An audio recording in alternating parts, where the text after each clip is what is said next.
सिक्किम में बादल फटने के बाद तीस्ता नदी में अचानक बाढ़ आने की वजह से 23 जवान लापता हो गए। डिफेंस पीआरओ के मुताबिक लहोनक झील के ऊपर मंगलवार देर रात करीब 1:30 बजे के आसपास बादल फटा। इसके बाद लाचेन घाटी में तीस्ता नदी में अचानक बाढ़ आ गई। नदी से लगे इलाके में ही सेना का कैंप था, जो बाढ़ की चपेट में आने के बाद बह गया।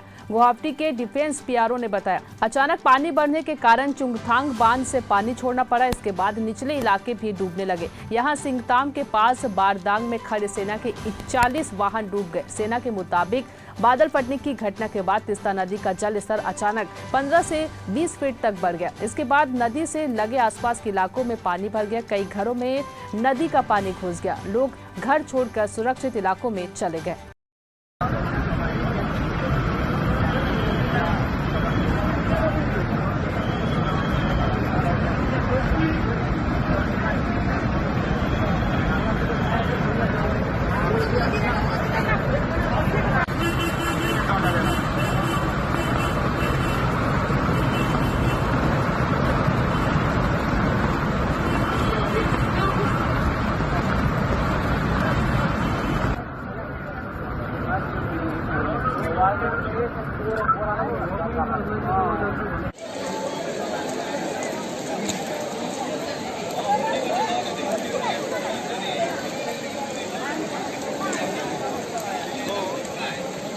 Ini